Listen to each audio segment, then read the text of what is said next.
we're on Twitter as well. VI Perspective is how you tweet with us.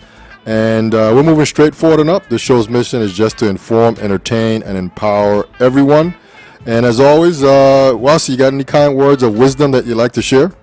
Peace and love. Peace and love, man. Love your sister. Yeah, man, that's how it goes. Love is love. Love is good and love is love, man. So as promised, we do have a very special guest in the studio tonight. Her name is Dr. Juliette Jarvis-Pennyman. You there, Juliette? Can you hear me? Yes, I can hear you. Okay, great, man. So I just wanted to welcome you to our show tonight.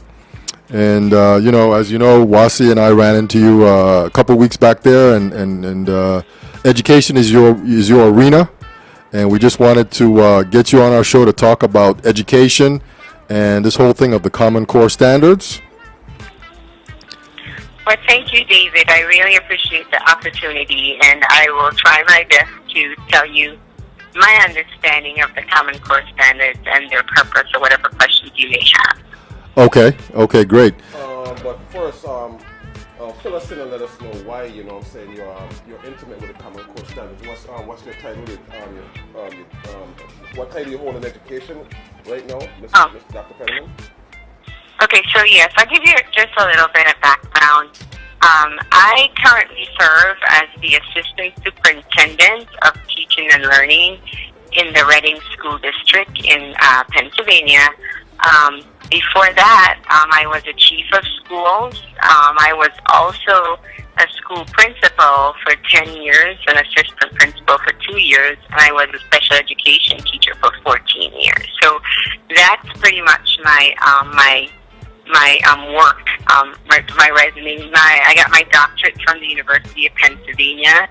I also obtained an education specialist degree at the University of Missouri, my master's in special ed at Clark, and I got my undergraduate degree at Mercer University, and my doctorate is currently in education and organizational leadership, and my education specialist is in education administration.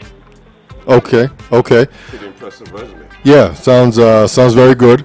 And so you are in Pennsylvania now, and so you're the assistant superintendent of, I guess, a county, a whole. No, it's not. It's a school district. They don't have counties here, each area, but it's a school district that we currently serve a little bit over 20,000 students. So I currently hold the second highest position in district. I'm one of 4 on the cabinet. Okay.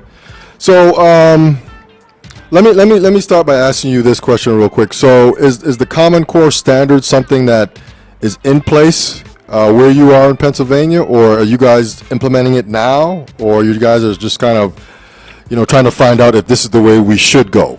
Working out the kinks more or less. So yes, Pennsylvania has adopted the Common Core, but also we have the Pennsylvania Core Standard, which is actually a little bit more rigorous than the actual Common Core standards. Our standards in Pennsylvania, especially in the area of math, we raised the bar a little bit, and we focused a lot around the international baccalaureate courses. When they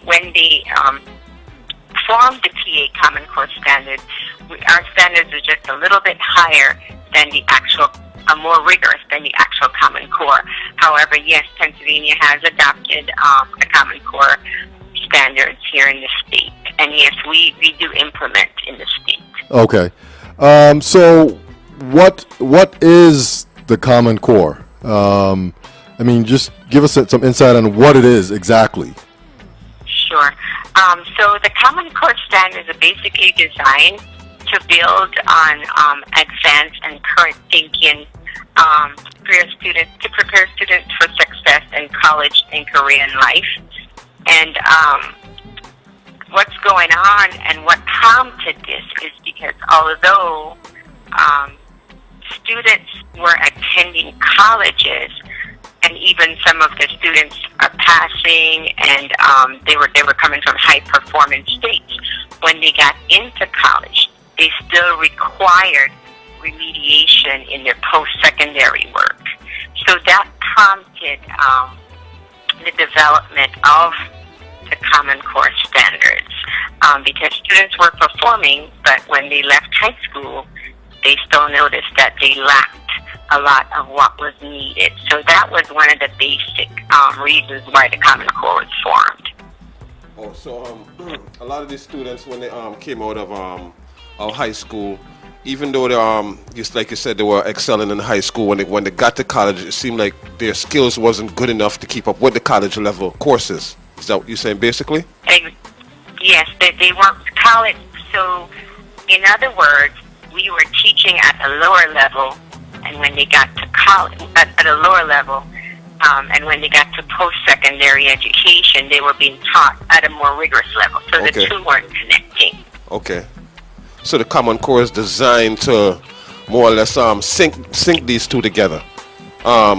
School and college, you know what I mean, being able to succeed in college, being able to keep up with, like you said, the post-secondary courses. Yes, absolutely. Okay. It's more rigorous, and it's designed to help prepare students for college, career, and lifelong. And basically, the thought around the Common Core is basically to have students think about their own thinking, to use their metacognitive ability, and be able to make sense and meaning of learning for themselves. So I would give you an example. When we went to school, pretty much, our teachers stood up, they taught us, we learned, and a lot of the things we learned, we may or may not remember them. So, but what the Common Core Standards has done is that it's basically process-based, and it prepares children for true understanding that you can actually see them using the skills later on in life. So, for example, if you have, you're multiplying 4 times 5 is 20. When we went to school, we memorized the times table, the multiplication table, which is still okay today. However, the Common Core takes it a little bit further, where their students not only need to know 4 times 5 is 20, but they need to know 4 groups of 5 is 20, so they can do stuff. They can draw 4 different groups of balls times 5. But they need to understand the process and make meaning of it for themselves. So it's taking not only just 4 times 5, but actually being able to process it in real time. Like you said, being able to put it in 4 different groups of 5. Like different objects. And applied. And applied. And application is a higher level and I know if any educators are listening, they actually know what the Bloom's taxonomy are. We were taught that in school. So you have. Excuse me, say that again. Repeat that again, please. I didn't hear that. What was it? What was it? Oh, Bloom's taxonomy. If you think about Bloom's taxonomy for any educators who are listening, there are levels of learning. So it begins at knowledge, comprehension, and then after comprehension becomes application and synthesis. So the skills build and they require more rigor and more thinking and more processing. And as you know, in the 21st century, the jobs that are now here for the 21st century, they require a lot of thinking, a lot of processing, and just about making meaning and sense of things for yourself. Okay. Let me ask you another quick question here. So you have the Common Core Standard. What is the name of the educational process or the teaching process that we are under now? You have the Common Core. We're trying to switch to that, but is there a name for the way we're being taught now, like an official name of the teaching process? Oh, the type of teaching? Yes. It's more like, so the type of learning, really, and now you have to really focus. It's different. You no longer focus on the teaching. You have to focus on the learning. Are the students really getting what is being taught?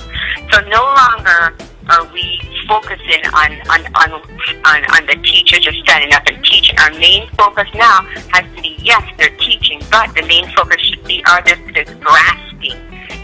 So it's basically now more problem solving. Like I said, more using their metacognitive skills, thinking about their own thinking, getting them engaged, and just basically keeping them engaged and being a part of the process. Okay, and so the whole learning is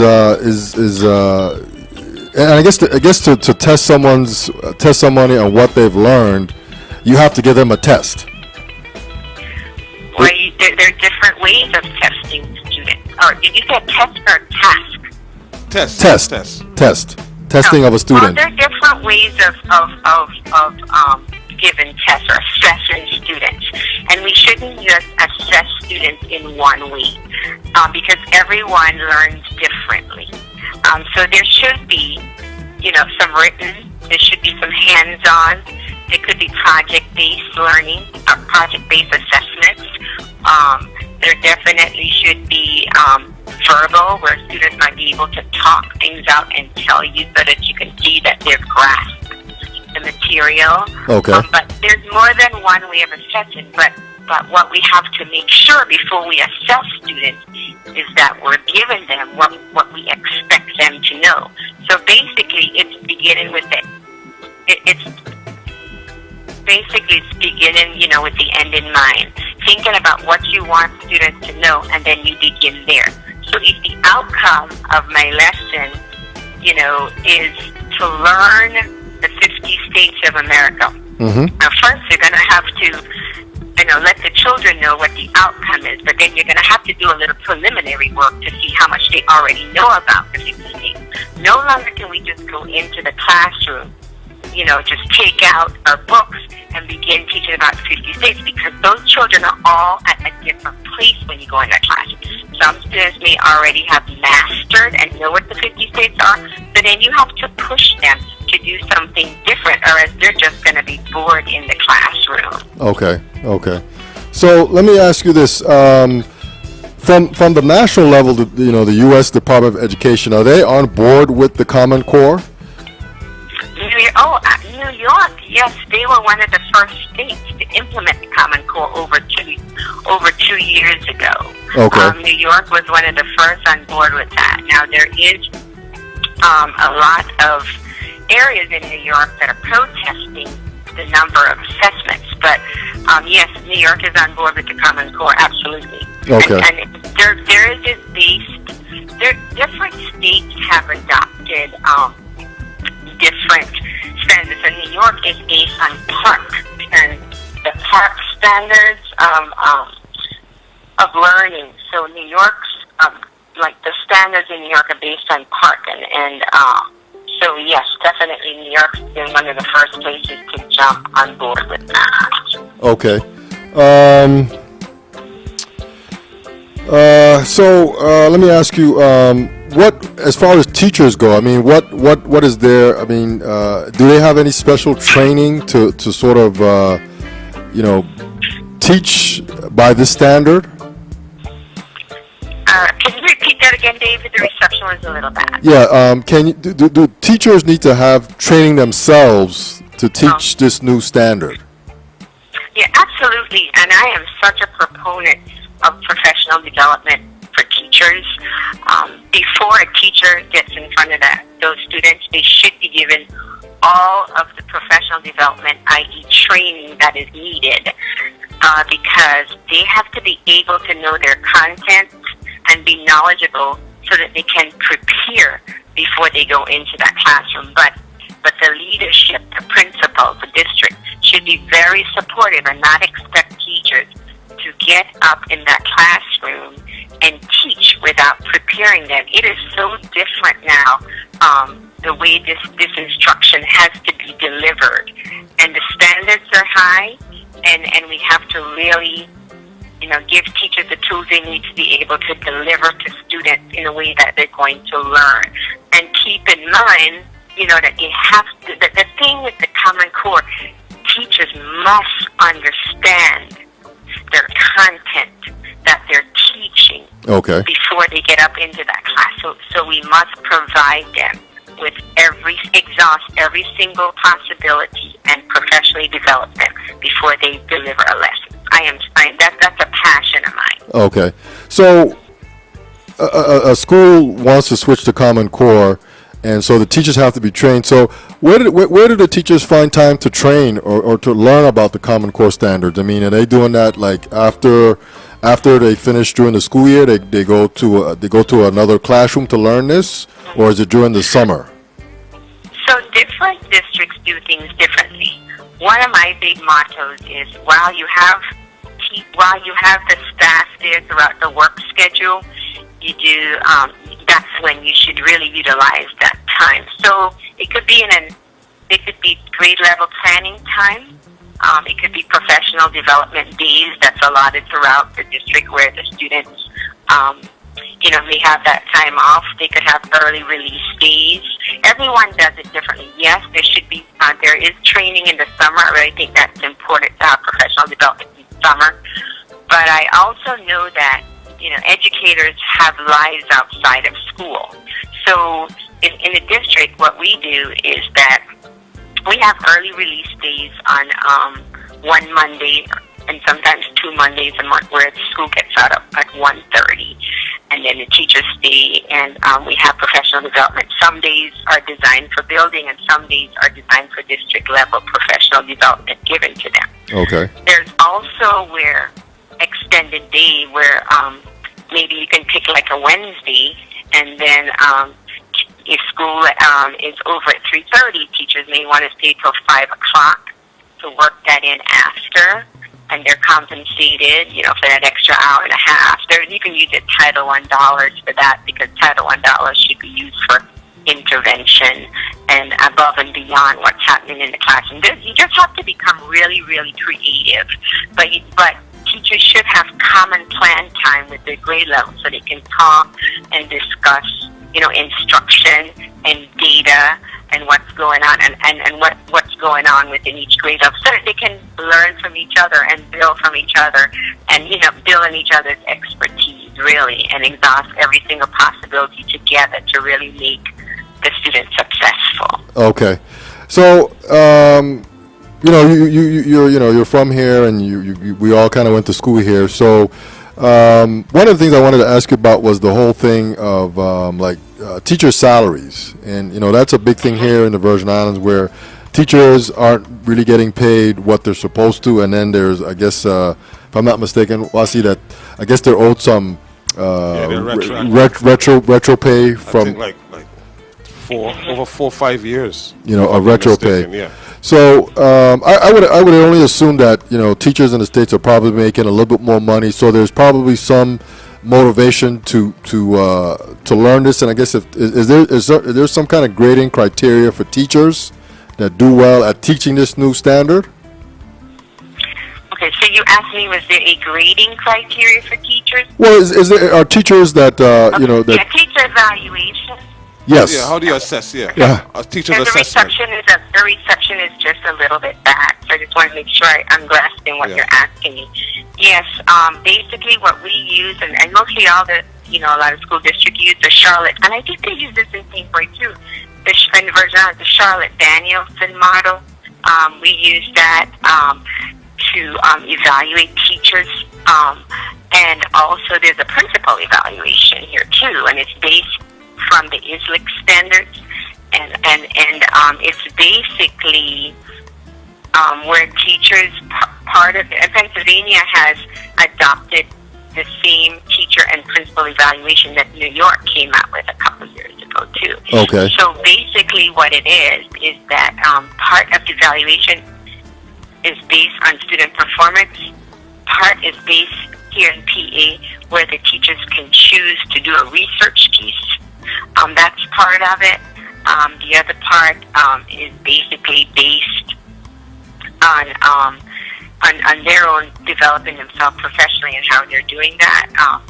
And also, it's just based on data like attendance. And so there are different areas on which it's just not one way of grading them. Okay. But they do have input on their evaluation, and they have a pre and a post evaluation so that you can discuss goals.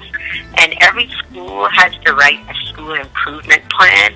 So part of the the teachers usually focus their goal on part of the school improvement plan, and so is the principal's evaluation is based on the school improvement plan. Okay. So it's really comprehensive. Yeah. Okay. So and then how long does it take a teacher to be trained to teach this new standard?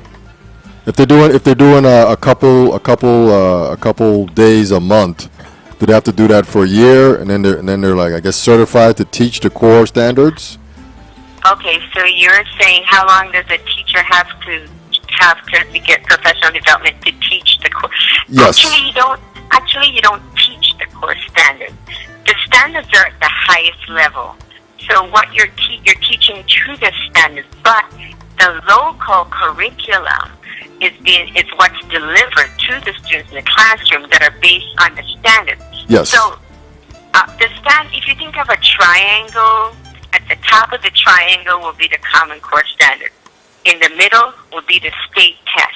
And at the third piece of the triangle, if you break it in three, that will be the district. The most important part of that triangle is the district curriculum and the foundational skills that those students are getting at the local level.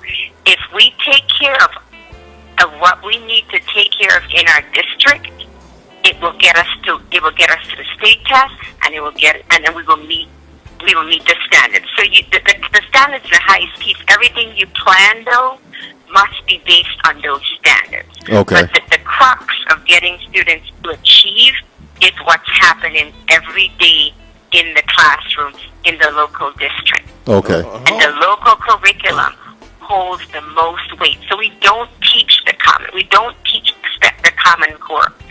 We teach to the standards, and we design our curriculum to meet the expectations of the Common Core standards. Well, that's what I kind of meant. I know you guys aren't teaching the Common Core, but does a teacher have to go twice a month for 12 months and then is now certified to teach based on the standards? And how is teachers on board with this Common Core? With the Common Core standards of teaching, how is teachers taking this new standard? Are they on board, or is some thinking the old school, the old style is better? Okay. Well, with everything, you have some teachers that do not believe that the Common Core standards are fair, and I could tell you where some of that argument comes from. It comes from the standards being so rigorous. And students that were already in school that may not have had those foundational skills to meet the rigor of the standard. When you say rigor, could you explain rigor, please? I'm sorry. Rigor means basically how I'm challenging something. Yeah. So more complex. If you want to, rigorous means more complex. Yeah, I mean, like when you said rigorous, I mean in context too. The Common Core, the standards we have. See, what you're basically saying is the standards we have now is not rigorous enough to meet the standards of what the Common Core has to offer.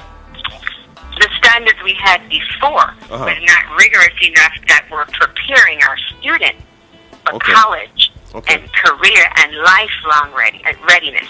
They were not doing our students any diligence. Like I was telling you when we first started, students may have been graduating, but there was a lot of college dropout rate, and even in some of the higher performing districts that are school districts, students were graduating, but when they went to college, they still needed remediation.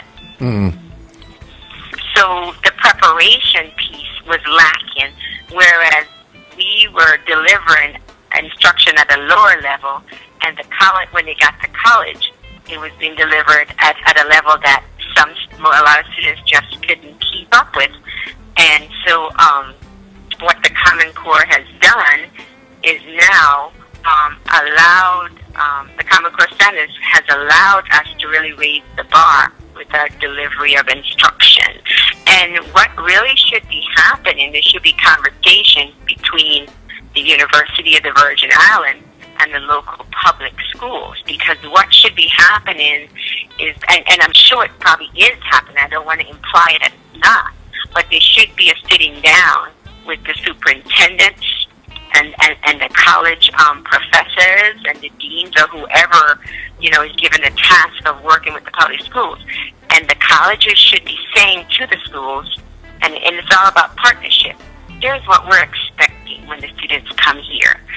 And then the schools should be telling the colleges, here's what we're expecting our teachers when they come into the classroom, so that there is a transference and a collaborative approach with instruction. We have several partnerships because there's a lot of colleges around where my district is, but I actually have a partnership with Penn State Berks, which is the county where I work, and we have developed professional development schools within our, some of our elementary schools. So we partner with the college, and then they come in and they provide the professional development, as well as they have the student teachers are placed in the school for a whole year. So it's no longer where they come and they teach a semester and then you get a certification. You're in the school for an entire school year, and you're getting to know the students, and you're getting to participate, with the delivery of the instruction. And really, you're getting to really see if you want to be a teacher or not. If you're there for a year, you get to see students make progress, and you get to learn, and the hands-on learning along the way. So, being a professional development, having an elementary school that's a professional development school is really great. And I think that what has to happen is that partnerships, definitely have to be developed. It has to be an all-hands-on-deck approach to learning. The community as a whole, or the island as a whole, and the businesses that are on the island. You'd be surprised down to the smallest mom-and-pop store what they can help deliver. You just have to tap into people's expertise and build a capacity, and it has to be an all boots on the ground and all hands on deck approach. Okay, Dr. Pennyman, let me ask you. You said that the Common Core, is intended to, implement a little more rigorous approach towards education. Well, let's say more intense. But how can you correlate with students who are right now having a problem with the educational program that we have running right now, or is the Common Core designed to overcome, to implement, to introduce, this new way of teaching? And like I said, if it's that intense, what about the students who are having problems in school right now, who think it's probably too intense or too rigorous? So I can tell you, I can tell you what's going on now. So when you're saying too intense, the research says if you teach to the highest level, the students will meet the expectation. It is not about the intensity or the Common Core. It is about how the instruction is delivered. So, for example, things that, we have done in schools that have made progress.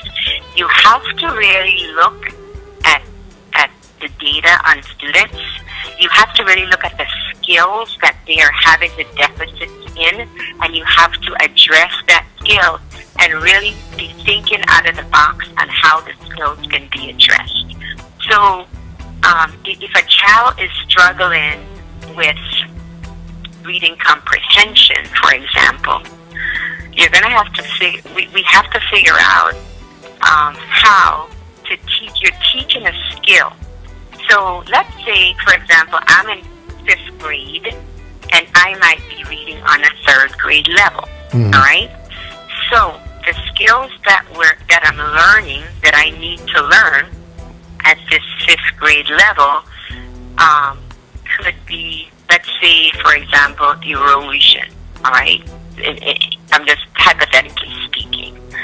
So what as a teacher, that one of the things that I should be doing, I see that the child is not getting erosion from a 5th grade level, but you know that they're reading a 3rd grade level. You have to step out, find a book on erosion or something, some kind of a material on erosion at a 3rd grade level, that the child can comprehend what erosion is, and then understand it in 5th, understand what erosion is, which is this skill, the 5th grade. You're teaching skills. You're not teaching books.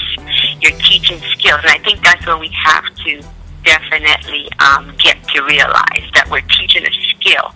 We're not teaching a story. There's always a skill within a story that has to be learned.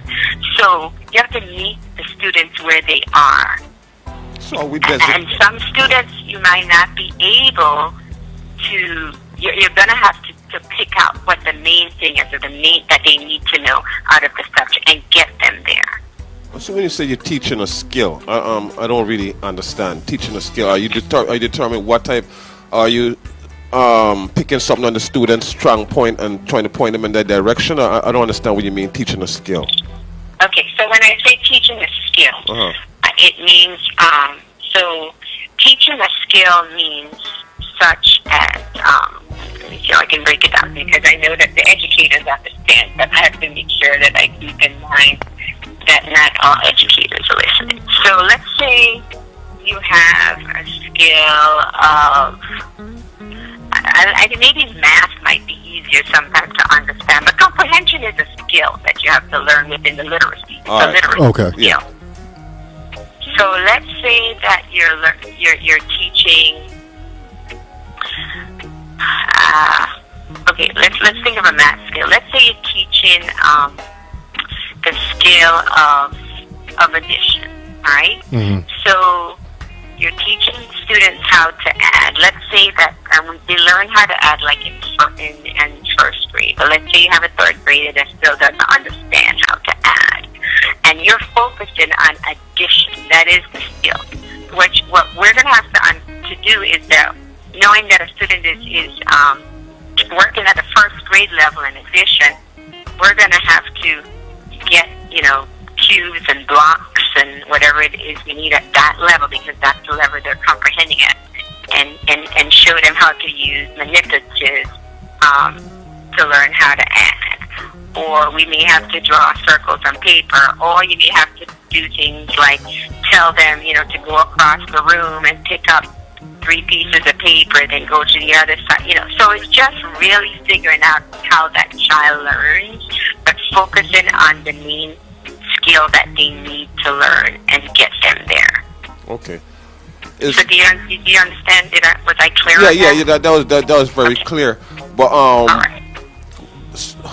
So the Common Core, what you're talking about is kind of like getting very, how I should say, very, in depth with the student. You know what I'm saying? And how do you think teachers, especially how they think right now, do you think that they already have a complaint that the class is too big, and that they have to take time out to address this this particular student at his learning level? How is the Common Core going to solve that that common complaint for with teachers? If you understand where I'm trying to come from. Or so again, I will say again, the Common Core is the highest level. It's not going to solve. It's the delivery of instruction. Okay. So what we have to get used to is figuring out what skills students are enhanced in, and what skills we need to give interventions. And when you give intervention, you can't give whole class intervention. You have to give targeted intervention that student may need. So if you have a class of 25 students, all 25 of them are comprehending at a different level. So you have to become creative and differentiate the instruction and group those children in that classroom by like skill, and be able to deliver the instruction in that way. Now, some students are going to be more advanced, but you have to do the preliminary work. You have to make sure that you know where your students are in the classroom. So you may have to do a quick pre-assessment. Okay. When you don't attempt something without pre-assessing students. And when I say assess, it's just a quick check. Or that's why we have benchmark testing, where the children are given.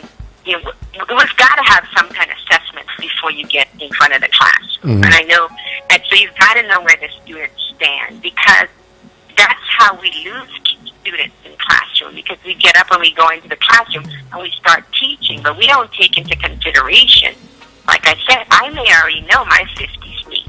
So or student on the other side of the room may only know 2 out of the 50 speeds.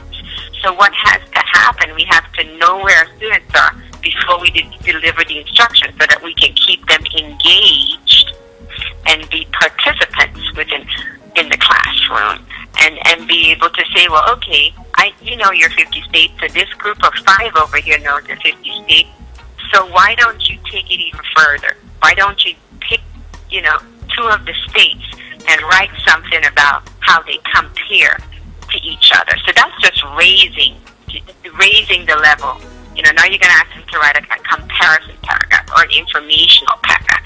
And what, so basically those are just, we have to be creative but also we have to give teachers the professional development they need to be able to deliver instruction in that way if they don't know how to.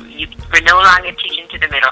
You have to, like I say, group kids, differentiate for students, but you have to know where your students are before you get up in that classroom and deliver a lesson. Yeah. Because if you don't, you'll be teaching to the middle, and there are going to be some students that are above, and some students that are going to that's not going to be at the same place. And we have to continue to push the students that are enhanced, and we have the students that need the interventions. They don't need the same intervention. That's why it's called targeted intervention. Okay. We're targeting the area of need.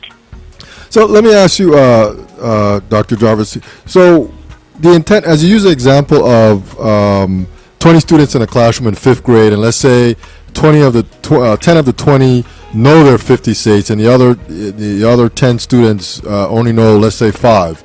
So is that the thought that by the end of the school year that all 20 students will know the 50 states? Is that sort of? Absolutely. Okay. All of them should be able. The thought is we should think that all of our students would learn the 50 states. Now that. And we should exhaust every single possibility to make sure they get there. Now, there may be some students who know 48 out of 50, 30 out of 50. Then you know that. But if you know that, and it's the end of the school year, then you're going to sit down with that student, with that parent, or you're gonna give them something that they can continue to work on. And you're going to bring the parent in. You're going to say, my goal was to get, for example, my goal is to get David to know the 50 states. However, he only knows 45 out of 50. He knows these 45, so here are the 5 I need him to work on. Or you can create, incentives. You can join up with your libraries where they can continue to go in over the summer and have incentives. There are banks. I don't know if the banks on St. Croix do this, but up here, the banks have incentives for students who are reading books. If they read a certain amount of books, they get like an account with $10. I think it's every 10 books is $10 for the summer. Okay. So there's a lot of ways that we should partner. They probably have that at home.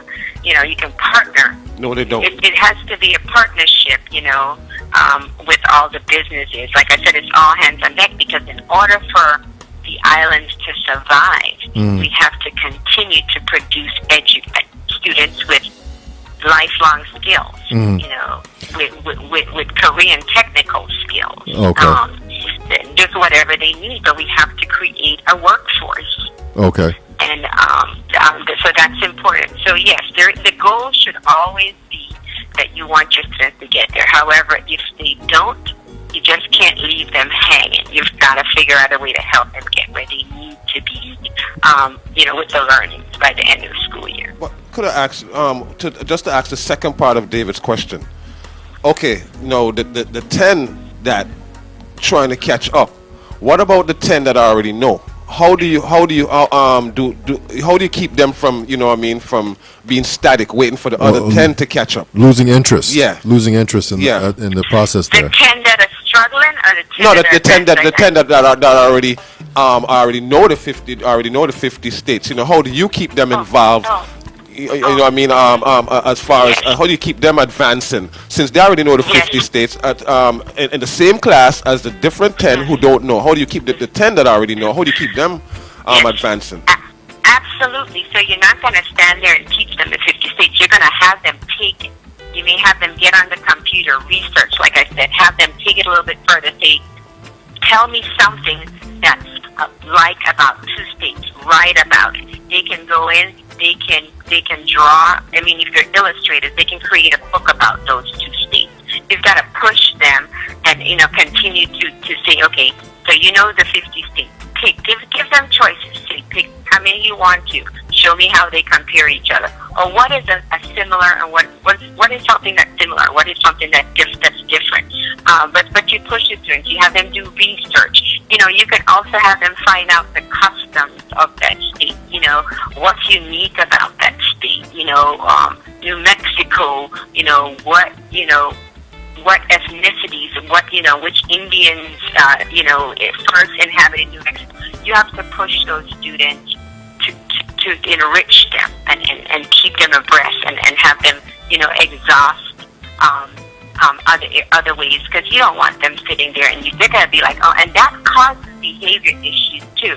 When children are not challenged, or when we don't, and when we as educators don't find out where our students are, and we give it like the 10 that know the 50 states. If we made them just sit there and learn it again, I guarantee you at least 6 out of those 10, 3 out of those 10, 4 would be acting up because they already know. And students aren't always going to say, well, Dr. Pennyman, we already know that. No, they're not going to. They're going to sit there, but then they're going to find other ways because they've tuned you out because they already know the information. Yeah. That's why it's so important for us to be able to know where our students are before we introduce them to a lesson, so that so that we can continue to differentiate and engage them in the lesson. That's why we talk about the learning, not the teaching. You focus on the student learning. And so let me ask you, so this applies to all subjects, your history, English, reading, math, this applies across the board for all subjects? Yes, it applies to all subjects. Students should be differentiated for, students should be pre-test and post-test because you want to make sure that they learn. And the premise of pre- and post-testing really is not to necessarily give grades. It's really, a lot of the times when you do benchmark and assessment, it should be to inform the instruction, to inform, the delivery of the instruction and to help the teachers and get their lesson plans and write their lesson plans. But it helps you to deliver the instruction. And that's how you know if 3 or 4 kids or 10 kids are advanced and where students are. So when you give assessments, a lot of times assessments aren't necessarily for grades. A lot of times I think assessments should be done to inform the teaching. Okay. And in the classroom. Okay. Let me ask you too. So for slower learning kids, let's just call it that, quote unquote, slower learning kids, does the core curriculum help with those too, or is it just for the non-slower kids? If you understand what I'm saying. So you're saying that students that may have intellectual disabilities? Yeah. Is that what you mean? Okay. Yeah, so not very severe learning disabilities, but sometimes you have a kid that's slightly behind. Well, yes, severe learning disabilities. So the core curriculum does serve. However, again, it goes back to the delivery of instruction. And when students, if they have intellectual disabilities, their learnings are driven by their individual education plan. So, of course, if you have a child that has a severe intellectual disability, they're not going to be able to learn in the same way. No students learn in the same way. But what drives the learnings for the students, they'll be part of the special education realm, and what drives the learning is their individual education plan. That's what drives that, because they can't be expected. They may be 1 or 2 things that they may or may not know from the core, but what drives them is that individual, drives their learning is their individual education plan. Okay. Let me ask you too, what about the cost of switching to this standard? I mean, is it millions and millions of dollars? Is it new textbooks? You know, any thoughts on that? The cost, well, some, it just depends. If you're a technology-rich district, you can have Kindles, iPads, where you don't necessarily have to have the hardcover books. There's so many ways now of integrating technology within your daily instruction. Textbooks are still expensive. I believe if you looked at an AP Bio textbook a few weeks ago for the high school, and I believe the textbook was $85. So the textbooks are still expensive. You're saying has the Common Core increased the spending within schools? Yeah, let's just say, for example, the Virgin Islands wanted to implement that. Because they just chopped I think it was $12 million from the budget, I believe, here. Yeah. And so if the Virgin Islands said, hey, we want to do this, do we need to put that $12 million back or plus add some more to it in order to adhere? You don't. You know what? It doesn't really increase because, again, it goes back to what's happened in your local curriculum. If you have the material that address the skills that are in the Common Core, you don't have to go and spend. You can use what you have. It's all aligning what you have to the skills that is dictated, through the standards. But the Common Core standards, there's a technology piece, for the 21st century that has to be embedded when you're teaching. You have to have technology now embedded. So you have to make sure that you have the infrastructures within the school and the school district because it's an age of technology, and students have to be comfortable with using technology. So up here, for example, the school for example, some schools are a one-to-one laptop school where every child has a laptop. Well, the Virgin Islands can do this. There's money through the Bill and Melinda Gates Foundation. You can also get money through Apple. You just have to look for the grants. And what can happen, so for example, my son graduated from a STEM IB high school.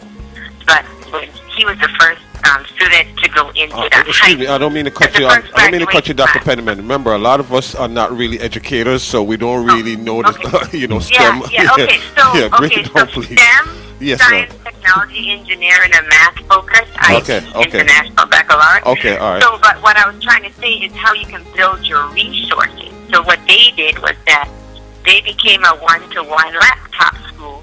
But what they did was they teamed up with the company that they bought the Macs from, but they became a training center for surrounding school districts when they bought. So there's certain ways that you have to be innovative and think outside the box. My school district right now, we implemented, since I've been there in the past year, a math program called Go Math. So when we implemented this Go Math curriculum, we sat with the Go Math salesperson and we said, okay, we're going to spend X amount of money with you. Here's what we need. We need the Go Math trainers to come and go into the classroom and watch the teachers teach and give them feedback. We need the teachers to have, pacing guides of where they need to be. We need the teachers to have something that they can look at until we get, comfortable with implementing. So when you're purchasing something, you are the customers, and you have a right to demand from these companies what is it that you want, and they 9 times out of 10 will meet you halfway. So as far as going back to the question, the Common Core costing more money, not necessarily. You just have to make sure what you have is aligning to the standards and really try to integrate technology and other ways, within the curriculum to deliver the instruction. Well, Dr. Pennyman, you talk about technology. Are you in favor of technology replacing textbooks in the school? Do you think that where our students are more apt towards technology, do you think they'll take towards be more Well, interested in education because we have, technology as far as iPads instead of textbooks? Do you think that would help start, a yearning more for education because it's something new along the field that they're already operating or they adapt to? well, that's Adapt a at. great question. And my answer is one shoe doesn't fit all. Students learn differently. Some students just like me. I mean, I read on my iPad sometimes, but I still like the feel of a book. So I'll go to Barnes and Nobles and I'll purchase books. One shoe doesn't fit all. Some students will learn better from the technology, but I think you need both. But but a lot of our children in today, the 21st century, they're so technologically inclined. I mean, they learn quicker on those gadgets. So I never want to say one shoe fit all, but the 21st century is the age of technology. So the more that we can get students comfortable with it, with using all forms of technology, the better it will be and the more prepared they will be. Because as you can see, with the world is flat. I don't know if you read the book, and the students, what you're going to have is groups of the workforce, or what we already have, I should say, is sitting in one country, and another group is sitting in another country, but technology is bringing them together. So as much technology as we can expose students to, because we are in the age of technology and it's not really going anywhere, it's really important to have that embedded within the instruction. Yeah. Do you have any numbers on,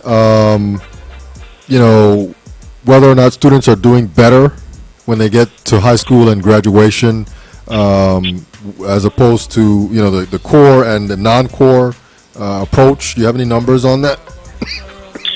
You mean as far as graduation rates for lower socioeconomic, as far as college graduation rates? More high school and junior high. Oh, you're saying high school? Okay, so, well, in inner cities or lower income school districts, sometimes, and not everywhere, the graduation rates may not be as high. But I'm going to tell you this, what they're seeing across the country, though, is that even minority students who attend independent schools, they're still not performing like they should within the independent schools. So it doesn't matter, sometimes but the urban school districts, we do have a lower, for the most part, graduation rate, and is in need of more, and in need of more supports.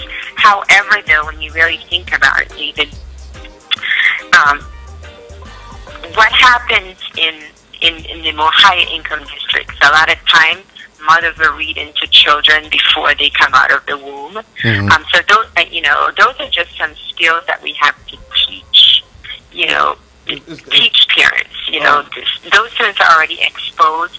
They get more experience. They travel. They go. So there's already, a disconnect there. But what we have to do within the urban schools and the lower socioeconomic areas is to continue to expose them in as many ways as we can, and work with parents and teach them that you have to read to students. One thing we did, and my school district is an urban school district, and it's one of the poorest urban school districts. It's the fourth largest school district in Pennsylvania, but our socioeconomic and demographics, it's very low. We it's not a rich district by any means. So one of the things, my department did, and I always want to say me because it's a collaborative approach, we did this year was that we got this device called Ready Rosie. And, everyone has a cell phone, speaking of technology. Mm-hmm. So what Ready Rosie does is it sends daily texts to parents on, how they can work with their children. And it's a preschool, all the way up to third on literacy skills. So let's say you may get a text in the car, your child can get your cell phone and it may, be sounding out phonemic awareness. So we work together with the United Way to obtain that program for every pre-K to third grade parent. So you just have to really, like I said, partner up, with the businesses and team up and, know how to really think outside the box to make it happen. So, the graduation rates at some inner city schools are a lot lower than the higher income areas. I'd like to know. I'd like to ask you, how does economy play into parenting? Because you said that in the urban areas you have a lower graduation rate versus the higher, what you call the suburbs, the high economic areas. I can't make any sense, I'm trying, I can't wrap my head up, how does economics play a role in that, in parenting skills? Well, socioeconomics can play a role in parental skills if we are not educating the parents. If you have, the resources to, 9 times out of 10, the more wealthier parents are the more educated parents. 9 times out of 10, so therefore, we have to make sure that we're not only sewing into the student, we have to sew into the parents and have parental workshops that they need. If you have the money and the resources, 9 times out of 10, you can always, go and get, what you need. If you don't have the money and the resources, then I think, the communities should be there to support you and point you to where you need to be, where you need to go to get what you need for your child. That's why it's so important for schools and families to sit down and with students and have goal setting. But isn't social, when you say economics, isn't economics really played against the people who live in lower in the urban areas and in the lower income areas, because they spend less on the schools, or I just can't, like I said, I just can't see how So no, because it depends on what state you're in, but 9 times out of 10, if you have a low performing school district, you're getting a lot of money. You're getting a lot of support. There's different grants, and then there's Title I, Title II, So there's monies coming in if you're a lower performing district. You get money. It's just figuring out and doing a needs assessment of where the money needs to be spent. So in some states, though, they do base your and not every state, but they do base an allotment to school districts. Sometimes it depends on student performance. So in some places, district could lose money because of low student performance, and some of it has to do too with charter schools come in and they farm charters. So therefore, charter schools are the money from a charter school is supplied by the local public school. Mm-hmm. So if a charter school, let's see, I don't know if St. Croix has charter schools, but if a charter school starts in St. Croix, on the island of St. Croix, the money will still come from the VI Department of Education. You'd have to pay like certain thousands of dollars for each student. Mm-hmm. Yeah, I don't think we have any charter schools here. I know they've been talking about it, but I don't think that, to my knowledge, none has been. There's no charter school. But let me ask you, Dr. Pennyman. So, what is the criteria to decide whether or not a state, whether it's New York, California, Arizona, or even the Virgin Islands, to go forward with this, implementing this new standard? I mean, did your district have like a go no go evaluation process, and at the end of the day, you guys said, you know what, we got more yeses than nos, so let's implement this. Let's start the process to implement that. So is there like a process to for the Virgin Islands? I mean, how do we know if this is right for us? I'm sorry. Go ahead. No, how do we know if this is right for us here in the Virgin Islands? Interesting. Well, I don't separate the Virgin Islands from the United States.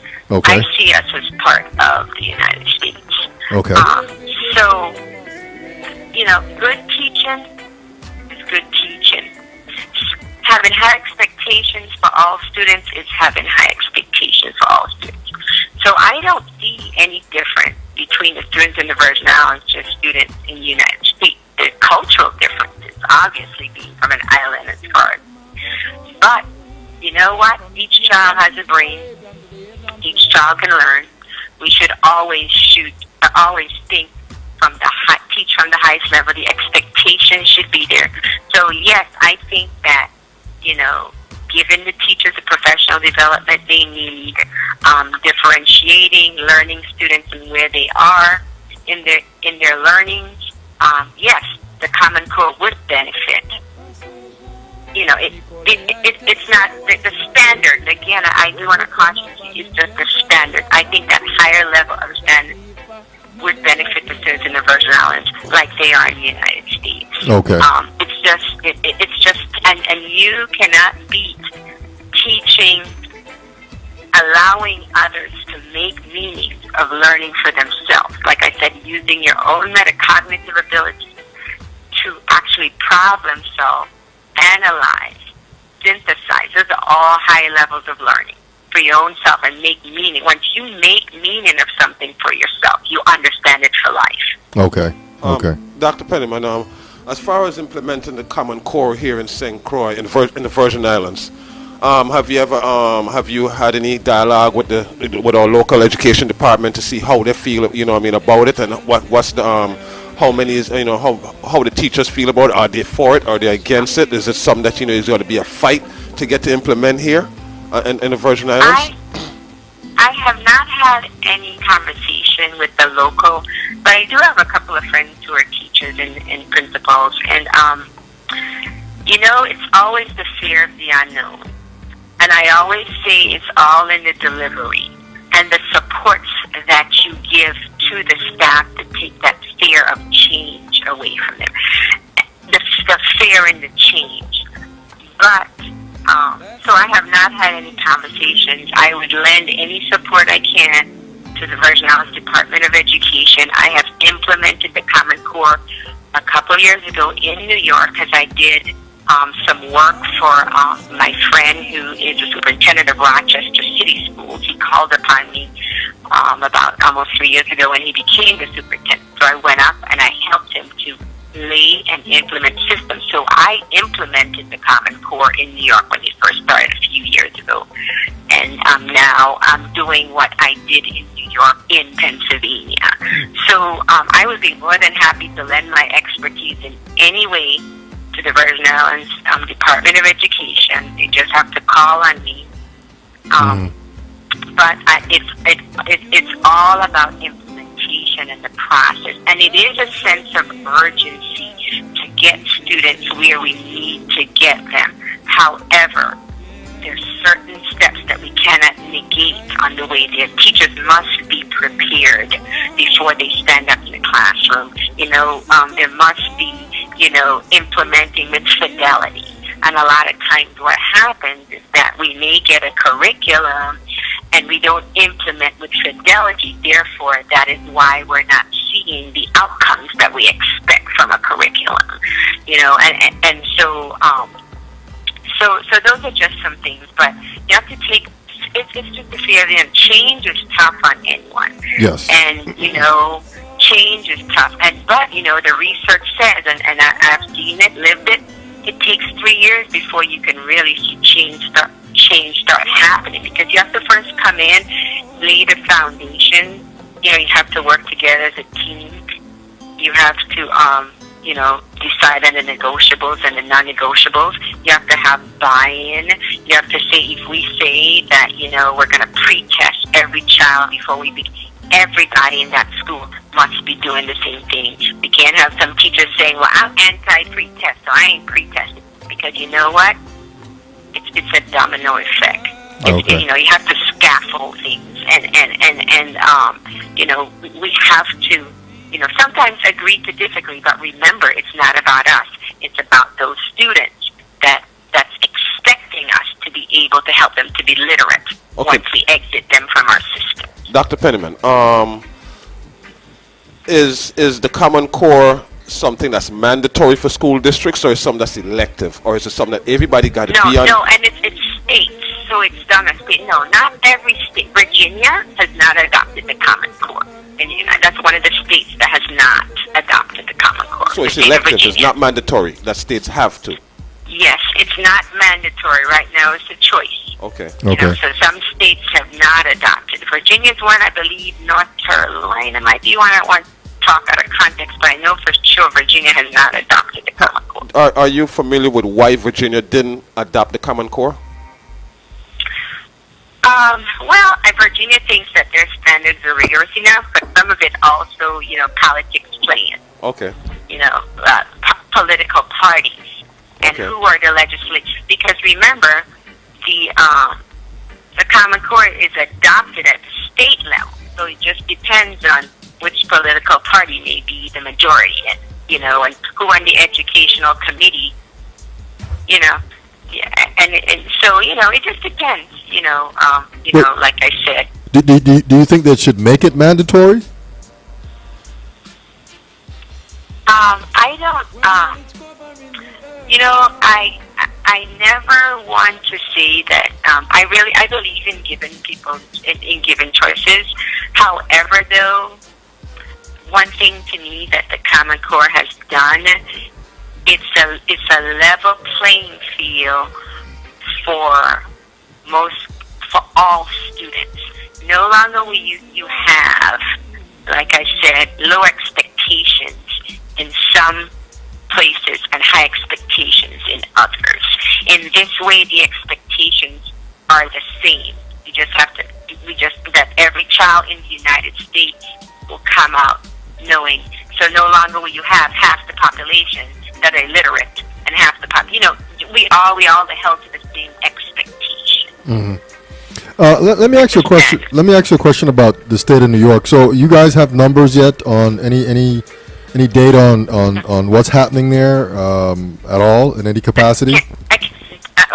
The reception was really bad. I heard you say, let me ask you something about the state of New York, but I didn't hear the rest. Yes, and my question was, do you have any numbers on, since they're using the Common Core standards, do you have any numbers of success or failure from the state of New York? Yeah, okay. So I can tell you again, and that's why I really want to really caution you, because a lot of students are misunderstanding. It's what's happened. The Common Core is at the top. Those are the standards. Mm-hmm. And just to answer your question, we don't base our success on the Common Core. There's a state test in the middle too that comes in, but your success is dictated by your local curriculum and what happens in that classroom every day. So to answer your question, the school district of Rochester, where I worked over 2 years ago, when New York first broached the Common Core, now I have, former colleagues and principals that I oversaw, because I oversaw half the district. They have made gains, but it's due to the systems that are put in, the supports that are given, the professional development that are given, talking to students, seeing what they telling them what we expect from them, and them telling us, what they expect from talking to parents, setting goals.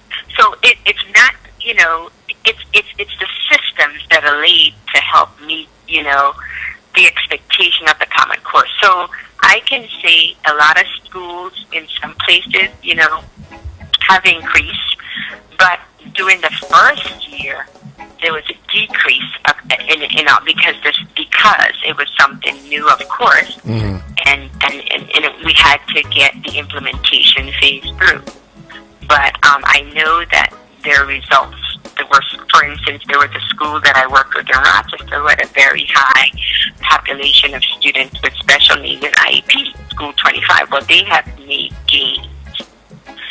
But like I said, it just depends on the supports, the professional development you're giving them. You can't just tell a teacher, where we have the Common Core principal or the building leaders. We have the Common Core. now, here are standards, here are the skills, go teach it. You can't do that. You have to support, you have to give them what they need. The principals have to be right there learning along with the teachers so that when they go into those classrooms, they know what to expect. They know what an pre-algebra lesson looks like. Okay. They know, their curriculum mapping with their teachers, that they're saying, here we are in the middle of marking period 2. We're supposed to be here, but we're here. So, hey, Juliette, how can I help you? Because I know that at this point in the curriculum, you're supposed to be here, but you're either ahead or you're behind. So let's figure out what we can do. Let's figure out, do you need to get support from your colleagues? Is there another, do you need to go down the hall and watch someone teach? So, it all depends. Like I said, there is a lot of success stories, but it all depends on the support you're given, the infrastructures you have, and the teacher, and how you're professionally developing your staff to meet the expectations. It seems like the Common Core is designed, like you said, to bring all the students, bring them as close as possible to like one standard, one learning ability, if that's possible. I don't know if I'm assessing that right, but is there as a doctor in education, is there any pathway, any teaching pattern, that you think that could be used to more or less, how I should say, increase, the teacher, the students' zeal for school, for finish, entering school, continuing in school, and graduating from school. Is there any way that we could cut back on the dropout rate that seems to be rising year to year? Do you think is the Common Core designed to to combat that, try to address that? Yes, the Common Core, again, is designed, but again, I will say it goes back to the delivery. What's going on in that school building and that classroom every day? How the instruction is being delivered, learning the students, getting students engaged, continue to build, student self-esteem, letting them be a part of their instruction, differentiating, pointing out their successes to them. So there's different models of teaching. There's a gradual release of responsibility, and that's a form of teaching where once the teacher delivers the lesson, and you realize that the students have learned the objective of the lessons, then you start releasing. You start allowing them to process it for themselves. You start to say, hey, why don't you take this and you show me ways that you can come up with the answer. I showed you my way, now you think of another way. So again, it goes back to the delivery of instruction. Dropout rates are there, but one of the main causes of dropout rates, there's so many root causes of dropout rates, but I know that the success is based on what is happening in that building. It's based on the local curriculum and aligning it. It's based on high expectations for all, and believing that you're going to do whatever it takes, have a whatever it takes attitude to make sure that when students leave your school district, that they can become whatever they want to become, productive citizens, that they become lifelong learners. You have to become creative. One of the things we did in the district where I'm at now is we are creating CTEs, which are it's career pathway, career and technical education. So, and we're creating things called progression plans. So what we're doing is we're sitting down with students from 7th grade, and we're finding out their interests. And we put them on a program called Naviance on the computer. It asks them questions, and you find that you find out what they're interested in. So therefore, now we create. Let's say we have students who want to go into so let's say you have a student that say, okay, I want to go to college and I want to be a dentist. Okay, so now you sit down with that child so that when they make the transition to 8th grade, you say to them, okay, Juliette, you say you want to be a dentist. Here's what you're going to have to do to get there. And when you get to college, here's the type of biology you're going to have to take. Mm-hmm. So at this foundational level, at the building level, we're going to create these pathways that you're exposed to those classes that are going to preliminary prepare you. Mm-hmm. So that when you do go to college to be that dentist, and you have to take that biology class or that chemistry class, we've already given you the foundation that you're not surprised that you could take calculus before you go to college, or that you're taking those courses that's going to build upon. That will help combat the dropout rate also. Okay. A lot of students drop out because they're not feeling successful, and a lot of students drop out because they're not engaged. So we have built our model, and we just started it last year, so we're taking our time. The Nashville, Tennessee School CTE model. And if anybody's listening, you want to Google that, you can look at Nashville, Tennessee. They made a huge gains in their urban setting by creating these career pathways or career academies. But they're sitting down and talking to students, and they're doing almost like, inventories. What do you want to be? And they give 2 or 3 things, and then they point them in that direction. Okay. And so it keeps students engaged. It's interest is high interest for them.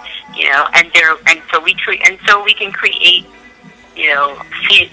different career pathways. If you want to have work on, you want to have robotics, and you kind of think about it too, to serve, because you want your students to come back to the local community.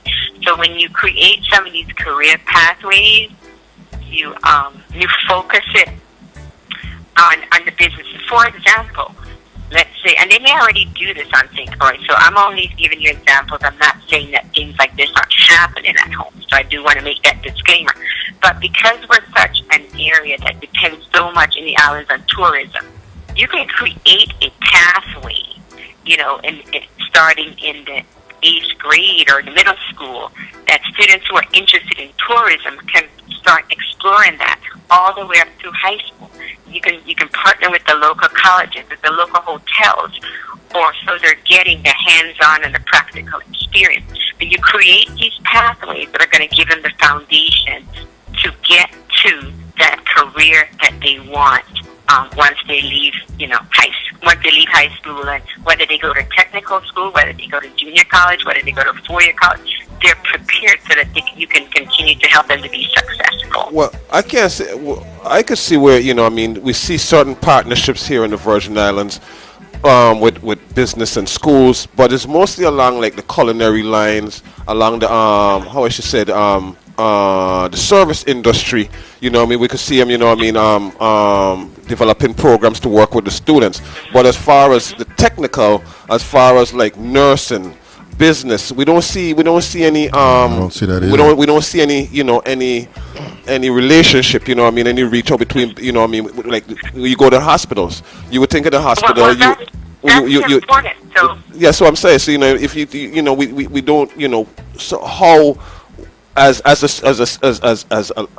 person in a position of authority or know-how, how would you reach out, here and who would you reach out? Do you think you can reach out in the Virgin to get that implemented as far as on the technical on the skill side, other than just the service industry? Because to me it seems like we're kind of more or less directing our youths into just like a service career and not and ignore the technical side, like nursing, agriculture. We don't see any partnerships here. Oh, you're kidding. Okay, so yeah, absolutely. In that area. So here's how we went about it. I went into this district that did not have anything. So we sat down, then we created invitations. We had, we're working with this company called NCT3, and so they help school districts create career paths. Anyways, we invited the colleges. We invited the Chamber of Commerce. We invited hospital administrators to to and we explain the whole career pathways, where we are, where we want to be, how we can work together as a community. Because the premise of this is that whoever is, if the superintendent leaves the district or the team dissolves, this is a community that will sustain this venture within the school district. So you have to get the hospital. I don't know who's over the hospital now. You've got to get the key players. You have to, Ms. Dr. they Griffin. can send a representative. Like I know, Kathy works with the hospital outreach for all 3 islands. Kathy Lewis, I know she does that. I mean, there are accountants on the island. There are lawyers on the island. So, I know that Eric Christian is a lawyer there. Just tap into people like that. Bring them in for a breakfast meeting. Sit down and talk to them about, careers and pathways and what we want students. We want to find interest in students and where they want to be. Bring in, even the local entrepreneurs, anyone, sales. Just bring them in. And then they can sit down and you can form this task force and you create these, after the student, you've talked to students and you get inventories, you create these pathways within the schools. Or what we have, the complex Central High. You have about 3 or 4 middle schools on the island. So, and you can create pathways that, let's say they leave Elena Christian and they want to go into Central, then you can have the same pathways that they can feed into, and then you could be really creative and have, other schools maybe from the west that we feed into the complex and have different pathways there. Or children should be able to go wherever they want to go across the island, as far as the pathways. But there is a way to do it. You just have to bring... Well, let me ask you. How would you? Who would we task for this responsibility of government officials, someone out of education, in creating this coalition? Absolutely, it would have to be the vision. If someone, or as a community member, you would have to. I don't know the hierarchy or how the decisions are made in the Virgin Islands public schools. However, if you target the principals, you can target the assistant superintendents, the superintendent, or with its commissioner. Is that what they're called? The commissioner of education, the deputy commissioner. Or I don't see why if you talk, or you as a community member. So a civic organization. As you saying, a civic organization could start implementing this and hoping that the government and all the parties involved jumps on board. Yes, it would have to be a conversation where you would have to take, you always have to collaborate because you can't just go in and say, I want to do this. You have to always let people see what you want to do, the vision, the outcome, the mission, where it's going to get them. Because the thing is, where's it going to get us? So what's in this for the students? Mm-hmm. So then you have to explain to them that if we begin to speak with students and, show, the data and the examples of the success stories of tap into the Nashville school system. They've been doing it for a few years now. So what we're going to do, we're going to take a team of community members as well as, in-house team from ACE, the middle school and the high schools. We're going to go to Tennessee. We've researched it all year. We've talked about it. We're planning the names of everything together as a team. We're going to go see what it's like in Nashville in September. So you have to start, you have to build, then you have to go and see what is working, and you have to try to always give examples of like places with the same demographics, because a lot of times what happens is up here, if you're in an urban or inner city school district, and sometimes when you try to talk about something, somebody say, well, that's a suburban school district. We have a different clientele here. So you always have to give relevant examples and like examples. So that's just how, but you can do that as a citizen of the Virgin Islands. You should be able to go and have a conversation and give an idea and a vision, and to the school well, to the school. You guys don't have school boards. Do you have school boards? Yeah, we have a board of education and a department of Okay, education. so go to the board of education. Go to one of their meetings. They should have a public comment part in the meeting where you get to comment for 3 minutes or however. And you stand up and you say, here's an idea that I'm thinking, we really need to think about building, some career pathways for students. I also heard the governor talking about police and how you need more police. You can even create a pathway to becoming a police officer with the police department and getting those kids ready with what they need to take that test later on by giving them those foundational skills. Because I'm hearing, that students are struggling with passing a 7th grade test, but we know what's inside the test. So if you create a pathway for those students and start teaching them about and giving them a pathway to becoming a police officer, and it would be also maybe like having, some of the police officers sometimes coming in and working with those students and even the students shadowing them, at the police station. I don't say go out on a beat or anything, so there's so much you can do with that. And like I said, I'd be more than happy to lend my help because I'm not a novice educator. I've been in education, since 1989. Your credential speaks very highly. Dr. Jarvis, let me ask you a question. You talk a lot about testing at various grades. As a part of this standard, is testing any different? Is this testing still like multiple choice or essay for these tests, or is that changed too? Yeah. Okay. So there's a little bit of everything in there.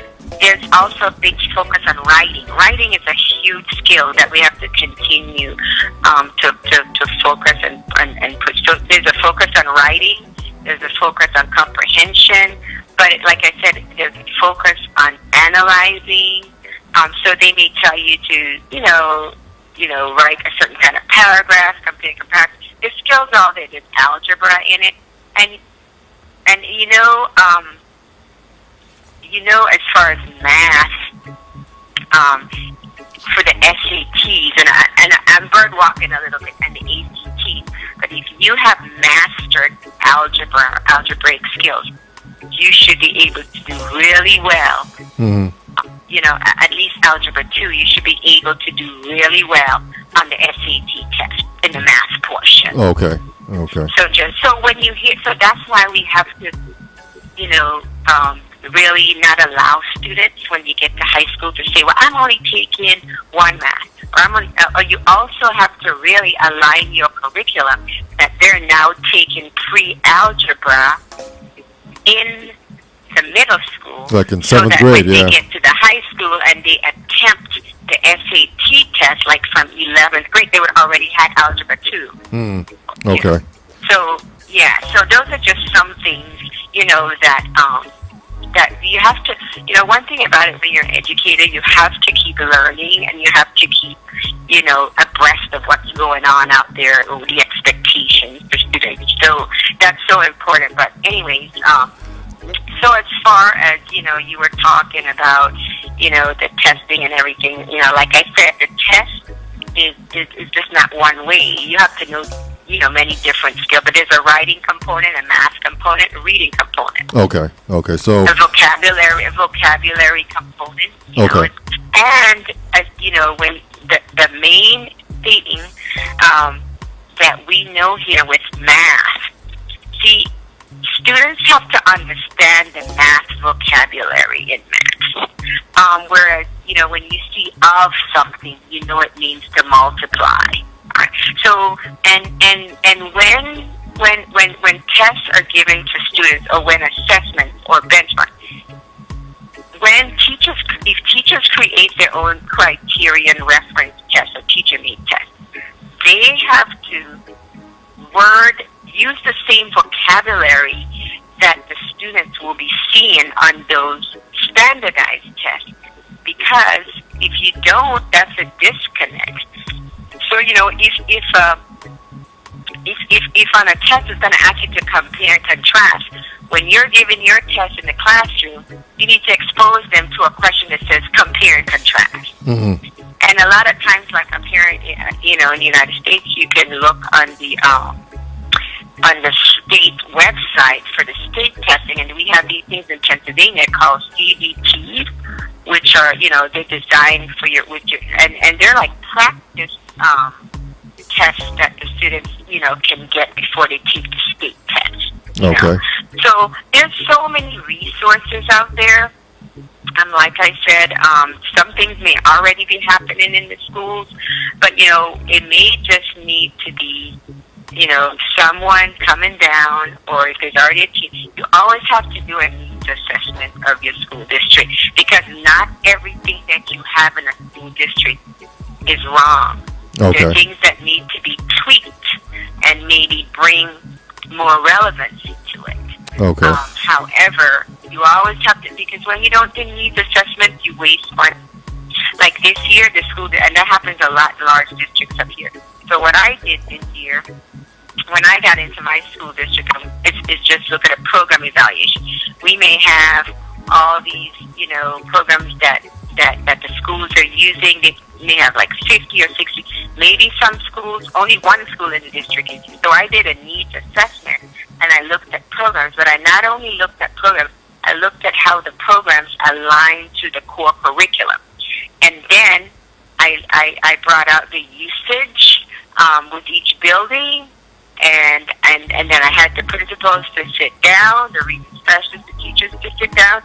And for instance, we made, if we have a program, called Reading Street, and no one was using Reading Street as far as intervention, then I was like, well, we're paying $50,000 for this program. So, look, only 2 schools are using it. They're not really making the grade. Then I put it back on them. Do you really think that this is, so I try to give them, I just don't go in and tell them they can't use a program, but I try to bring the evidence to them. Whatever you do, you should always produce evidence. And I try to bring the evidence to them, and show them. And so then I show them, so we'll keep this one, and we'll, if we had a program that wasn't really giving us what we needed, we sat down and talked about it. And then I also had the representative for one program to come and say, yeah, we've had this program for 5 years, but there's still a lack of understanding on the building using, on the teacher's part of how to really use the program effectively. Mm-hmm. So then, you always have to do a needs assessment, but you always have to involve others. Okay, Dr. Because Dr. Pennyman, you threw in a price quote a while ago of $50,000. Was that just a number you throw in there, or is that a hypothetical number? I just throw out a number, and it depends on the size of your district. Okay, so, but you mentioned a number. How many students make up? So I have a district of over 20,000 students, okay, that we serve. So when you buy a license, so we have this program called Study Island. What we're trying to get to is a cost, you know what I mean? Because so if you're implementing programs, you know what I mean, and different stuff, there's going to be a cost. There is cost, and it's based on numbers. Have you ever done an assessment on the numbers that, since you're familiar with New York, do you have an idea of what number it costs in to implement this program in New York? So I guess with a little statistics, we could decide, well, okay, if it costs so much for New York, we could do how much would it? We could break it down towards our population. Do you have a cost? A number? A round figure? I don't have a figure of what it costs since New York has adopted the Common Core. But I will go back and say the cost is not associated. I think that we have to disconnect ourselves from thinking about that way. The Common Core is at the top of everything. It dictates what happens. Okay, where we want to be, that's the highest point. The cost comes in when everything points back to the local school district. So it goes back to what, let's say St. Croix schools decide that at all 4 junior highs that they want this program, and this program. And this, it just depends on what they choose to help with the delivery of the instruction. So you really can't say, you can take the cost across all the districts in New York, and I don't have those figures. No, I would have to really look for that and get it to you guys. But it goes back on how sophisticated or what materials you use at the local level. So what I was saying, we use this program called Study Island, and it gives us everything we need. It gives us a benchmark for kids. It tells the teachers how they're, before they teach a lesson on the skills, where the students are in the skills. And so, for a whole district of 20,000 students, for the license for that, because it's a computerized test, we had to pay about $45,000 to service the entire district. So the license is just like when you buy software. You're buying a license, I guess, yes, for you buy a license for a school system. Yeah, and when you buy that many, sometimes, not sometimes, right? They base it on the numbers. So the more you buy, the less the cost. Yeah, the less the cost per student. Well, where we have to talk about cost, because that's one of the things here in the Virgin Islands that's, is always, one of the issues that why things are not being implemented. The number one issue is always a dollar figure. We don't have enough money. Mm-hmm. They're cutting the budget in education and stuff. So if the Common Core is the program that is going to, that's going to help our students, especially the students that are lagging behind, because that's my main concern. Everybody talk about the students that, they had a good parental background in school and, they're good and, they're on the honor roll and stuff. But what about the students that needs to be taught, that is not getting taught? And if the Common Core is a program that's going to target these students, if money is if it's going to cost money, that's the thing that's going to be how I should say, a stopgap here in the Virgin Islands. You know what I'm saying? Right, because right. if there's a cost to it, that's the first thing we're going to hear. Well, we don't have any money, enough money, and all that kind of stuff. You know what I mean? And so as someone who, like I said, has been on the boots on the ground in New York, how would you if like say you was talking, I am the superintendent of schools of the Virgin Islands, how would you implore me to that this needs to be done, that what's the word, what advice would you give me? In the age of doing more with less, and it's across the United States as well as doing more with less, there's been cuts in every school district. But that is where, as a superintendent, that you have to weed out the needs versus the wants. And you have to make sure that you're talking about students who aren't learning and that you are definitely figuring out what those students need to be able to learn and give them those targeted interventions. The Common Core does not affect students who aren't learning, who learn differently. The Common Core can still be delivered to students who learn differently. We're not delivering the Common Core. Again, I want to say we teach skills. And so if a child is not grasping a skill, then they may need some intervention, they may need remediation, but we must figure out exactly what they need so that we're not wasted and addressing the skills. If you're reading a book, you might be able to comprehend, but your reading fluency might be a little bit, you might not be able to read as fast, but you still can comprehend. So what we need to do to get you to start grasping quicker is to build that fluency. So the fluency piece is where we're going to concentrate on. And we will give targeted interventions to build fluency. So when you talk about the Common Core, again, I want you to just keep that at the top. What we have to focus on, Keith, is what is happening every day within those buildings. I am the kind of leader that says The resources go to the buildings. The buildings shape the district. That is where the teaching and learning is happening, in the buildings. If students aren't making progress, if they're not learning, if teachers aren't getting the professional development that they need, then there will be less student success. The building dictates what kind of a district you have. So what my mantra has always been, give the resources to the buildings. That is where the students are every day. That is who makes the district look good.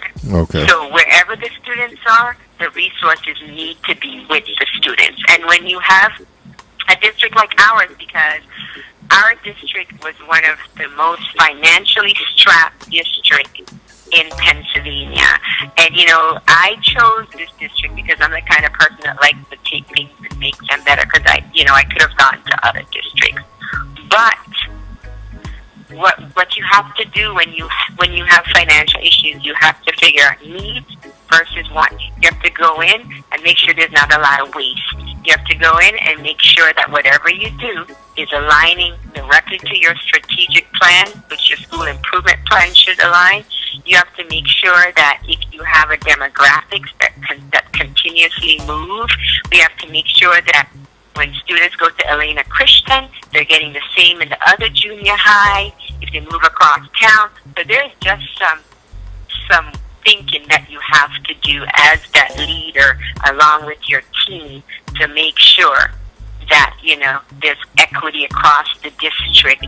And, you know, equity doesn't always mean equal. It just means I'm going to give you what you need. What you deserve, what you need. Get to where you need to be. Are you familiar, you know, are you familiar with our educational system down here? Do you have any critique or any recommendations for our educational department down here? You know what I mean? You say you speak to, you know, to principals and teachers. I would guess y'all have a conversation about what's going on. You know what I'm saying? And what recommendations would you make, critiques, you know what I mean, of our local system here? I would have to look at the data. I would have to look at what's going on in the schools. You have to look at the culture. The culture and the climate of a school plays a lot into a student's success. So if your school is not a school that has a great culture and climate, and you know, there's always a lot of chaos, and others don't want to collaborate or work together, and people and as educators, we don't want to respect each other's role that we play, and don't recognize, and if we continue to have that constant battling, and we don't trust, you know, that, you know, the expertise of others, then that's an issue. So one of the things to reforming schools you have to do is you have to make sure that the culture and the climate of that school is intact, which goes back to the leadership of that school building. You have to make sure that you have a principal that is a leader, an instructional leader, as well as a manager. They can't be an authoritative leader. They can't be a leader that thinks that they know it's their way or the highway. They have to tap into the expertise and build the capacity, especially when you don't have the economic resources. You have to learn how to build the capacity of your staff members. You know, even your custodian, you can involve them to read a book to those kids in that classroom, or go in when if they're coming through the lunchroom. You know, there's so much you can do, but culture and climate is huge in the success of a school district and a school as a whole. So first of all, you've got to look at the leadership within the building. You know, I would have to know what's going on. I have to look at the data. I'd have to look at what structures are built in. I have to look at the delivery of instruction. I have to look at, you know, our teachers collaborating. I have to look at the schedule. I mean, there's just so much that I would have to come down and help to do if it's needed.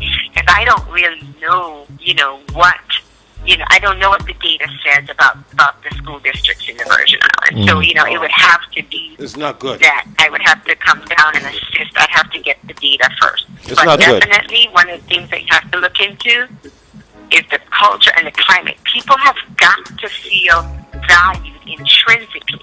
If they're feeling like everything they're doing is wrong, or they'll project that back in the classroom and they won't give their best. And I'm not saying that you shouldn't hold people accountable.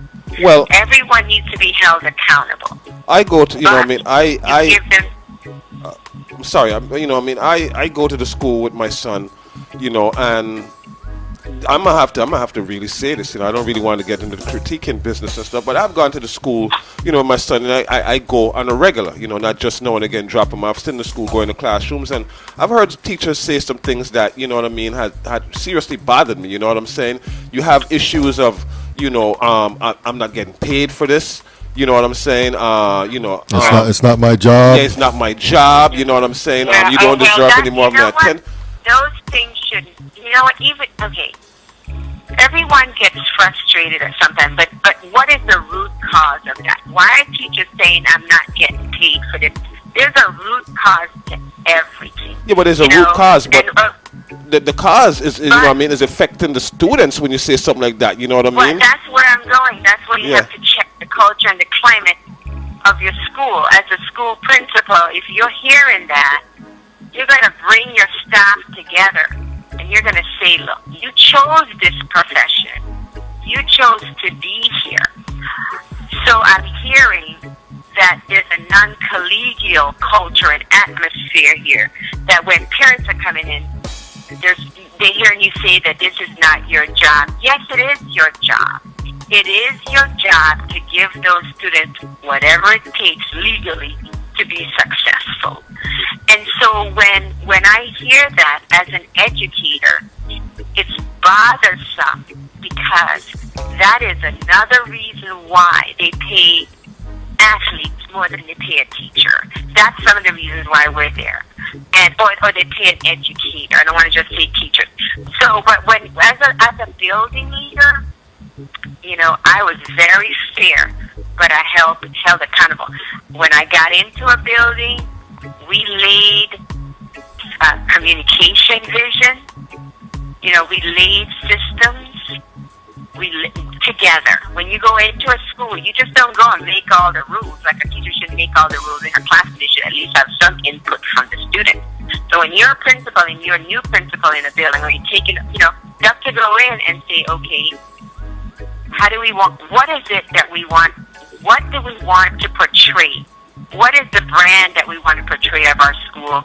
And even the superintendent should be saying, what is the brand that we want to portray, or the commissioner of the school district of the Virgin Islands? And they bring all the leaders together, then they decide on the brand, and then it trickles back down into the building. And so, we all get frustrated. And we all, teaching today's tough. There's a lot of demand, but it's the leader's responsibility to make sure that the implementation process is smooth and the teachers are getting, again, the professional development they need, and that there are checks and balances in place. The worst thing is when we implement programs and we leave teachers and don't check in with them, because they're not going to come and tell us 9 times out of 10 that they're not getting it. That's why the principals and the coaches or whoever have to be right there learning with them, so that when they go into the classroom, if they see that it's not being implemented with fidelity, it's right away. It's a quick time turnaround. You can tell them, or you sit down and you have a curriculum pacing guide, and you go in, and you have to go into a teacher's class before you go to observe them, to give them an evaluation, because you shouldn't just be going in there because it's time evaluations are due. A principal needs to have their time management down pat. And if they have an assistant principal, that assistant principal or coaches or whoever they have should be a part of the instructional day, where they're splitting up that week. And they're saying, okay, so today you split up the grades, or you say today I'm on this half of the building, I'm going to go in the afternoon on one. So it has to be. So what things I do was I would go into the classroom. I would give post-it notes. I would leave notes, whatever. But it was good things, and I wouldn't say bad things. It was things that I thought that they need to enhance or to change the way they deliver. And if I saw that they were doing things like maybe, I always check for things like, okay, so all the students have their hands up.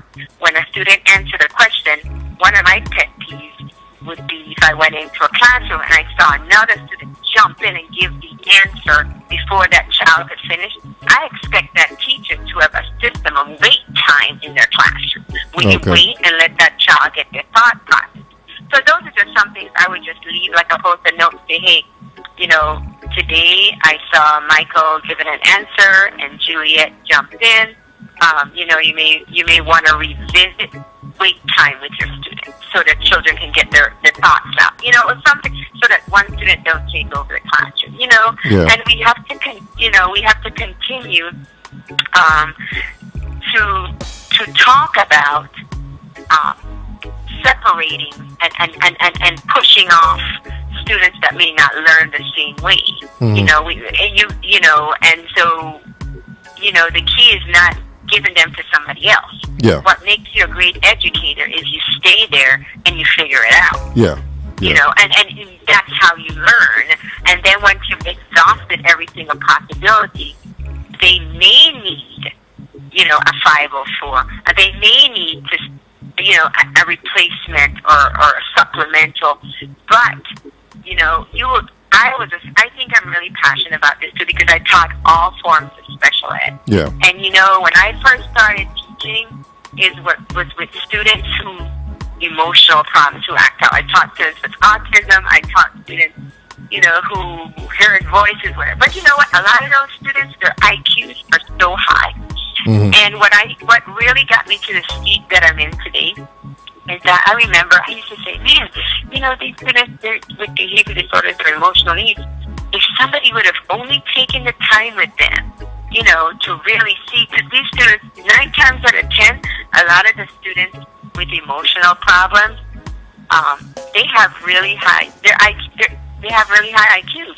It's just that we have to teach them how to problem solve in the right way. Okay. So there's just so much, that we have to do as educators today. We're just not going in there, standing, delivering the lesson and saying, well, if they get it, they get it. If they don't, they don't. But you know what? If they don't get it, it's your problem just as much as their problem. Yeah. All right. And so that's the kind of leader that I've always been, and people, anybody who's worked under my leadership will tell you, I have high expectations, but not only for myself too. But for the students. You have to have high expectations for yourself and everybody else in the building. Like, hold people accountable, but give them the tools they need and ask them what they need. Don't just tell them what they need. All right, so Dr. Jarvis, it is 10:01 p.m. here in San Croix. Are you kidding? It's that late already? Yeah. Oh my Yeah. You're very passionate. You're very passionate about what you do. So I am very, very passionate about. It's obvious. And I'm gonna tell you before we need someone we need your passion here in the Virgin Islands. It's definitely need from someone. David. And David, you know how to find me.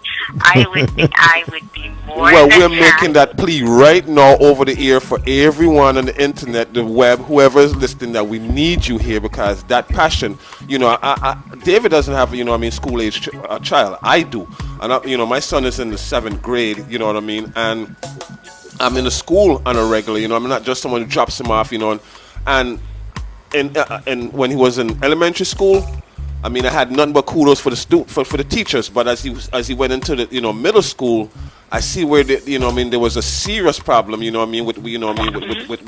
how the teachers apply themselves and the extra baggage they brought into the class and how it affected the students. You know what I'm saying? And I witnessed this. And then the breakdown is when parents come in and they have a problem, there is no recourse as far as, how this teacher is dealing with my child, with the principal. The principal ultimately takes a side with the staff without even sitting down and, hearing. It's very dismal here, and we need someone like you here, Dr. Pennyman. I don't want to draw it on, but we definitely need you here. I'm just going to tell you this about middle school, okay?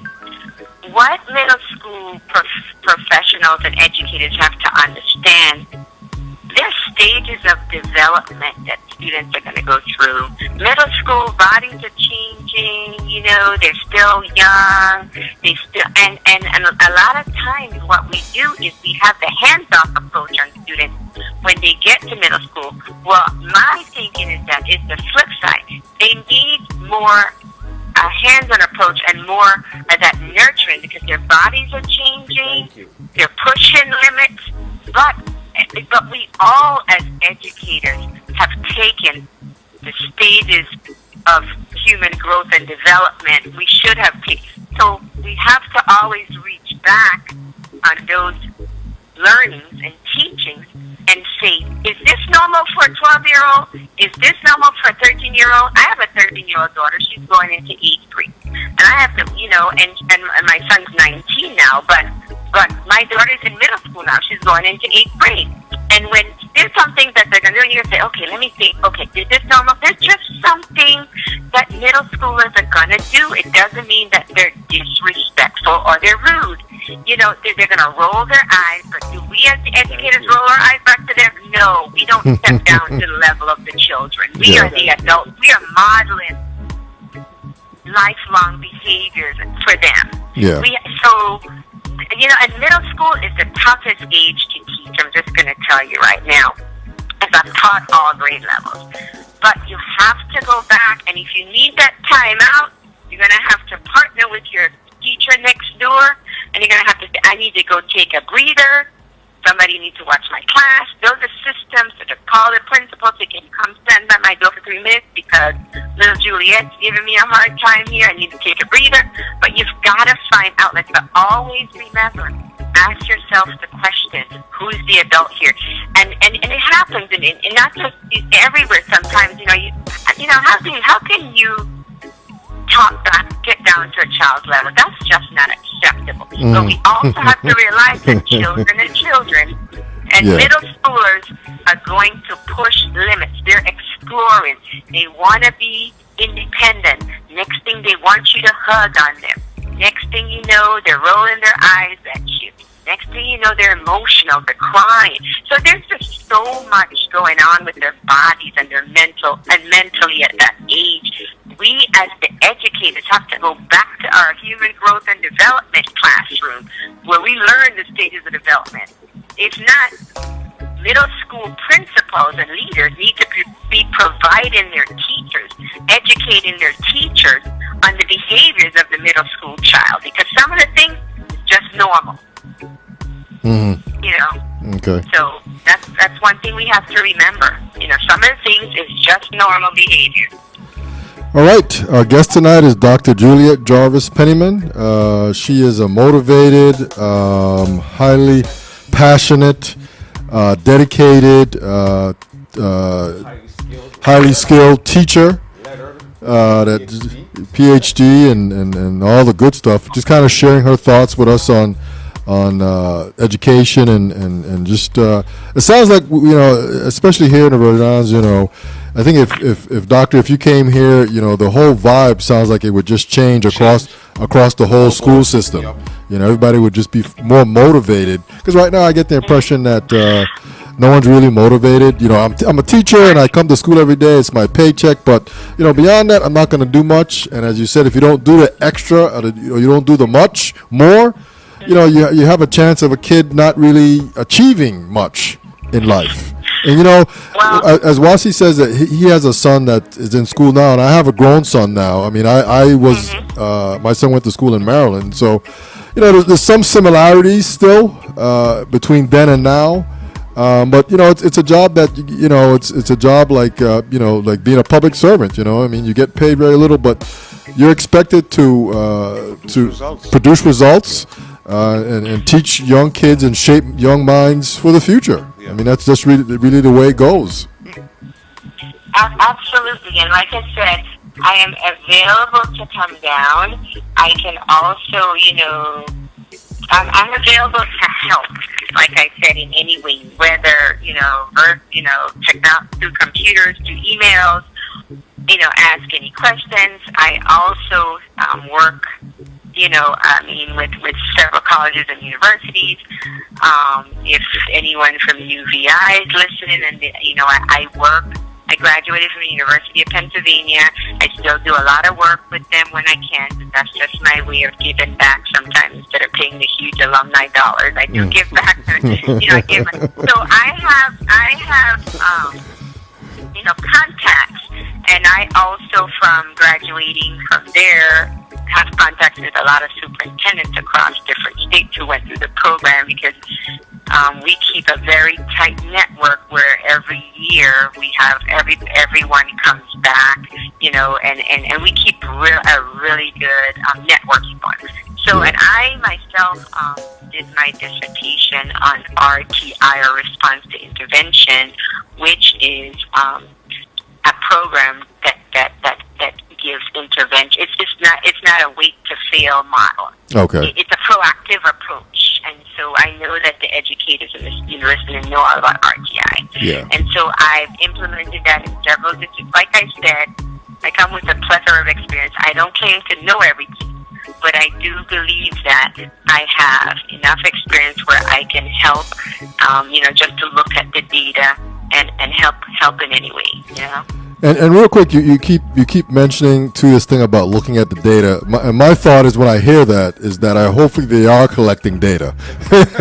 that's really my thought. Yeah. But I'll leave it at that, because Keith knows what I'm talking about. But hopefully they are collecting data in many different categories, so that someone can analyze it like yourself. And I don't know if they're doing that or not, but hopefully they are. But anyway, we're going to leave it at that. It sounds like you could go another couple of hours, but it's 10 p.m.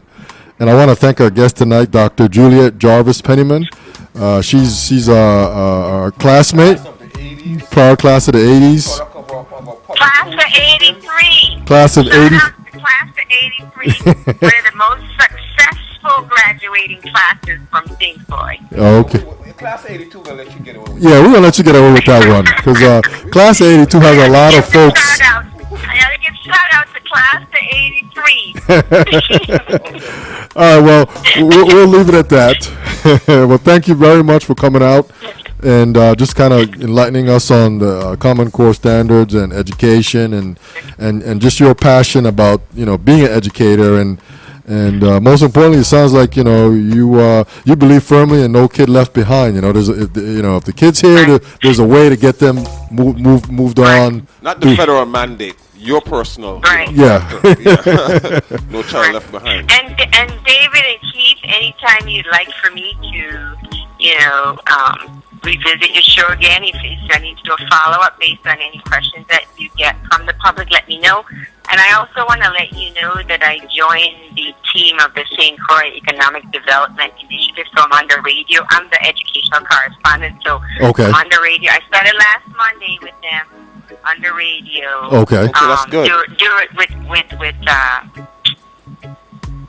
them on Monday, so I'm on there every Monday now. And this week on Monday, I'll be speaking. I'll have a topic every week that I'll be speaking about. So, between your show, their show, there can never be too much information. That's most needed. We need you with an input here. We're glad that you have an input here. Yeah. We need that. We're happy to have that we have that input. Yeah, with Anthony Weeks' show. Between Anthony Weeks' show and your show with Keith and Tony and whoever, there can never be too much information. So anytime you need me, just let me know.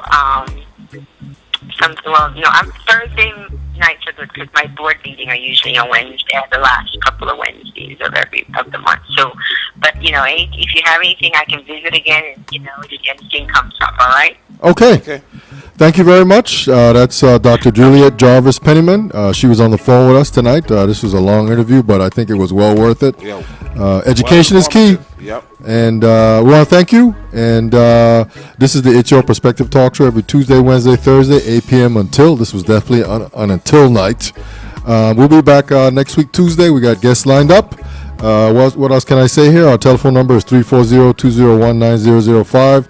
Our website is streaming live from the VI.com. We have 2 Facebook pages. We're in the High Tech, Low Tech studio. No radio, no TV. Shout out to CHS class of 1982 and 1983. And simply put, we're moving straight forward and up. The show's mission is just to inform, entertain, and empower everybody. On that note, we're out. Thank you, Doctor, for coming out, and we'll be in touch with you soon. All right, thank you, and I love giving back to St. Croix, especially because I was born in St. Croix, but I mean we're all one Virgin Islands, but it's just the way that I can give back. We're Crucians. We're ashamed of saying we're Crucians. We're ashamed of saying we're Crucians. Yes, I'm a Crucian. That's right. I'm a Crucian. That's right. Yes, born at Charles Harwood. Exactly, Charles Harwood. Old school Crucian. Charles Harwood. Where's that at? Have a good night, okay? Thank you, Dr. Penniman. You have a great night, You're too. You're welcome. All right, thank you. Thank you for the opportunity. Okay. All right. So on that note, man, we want to thank the doctor for coming out tonight. Wasi, thanks for helping out, man. I'm sure we'll be hanging out, over the weekend or whatever, and we'll just be blazing it up again next week, man. So on that note, we're out. We'll see you next week, Tuesday. Peace.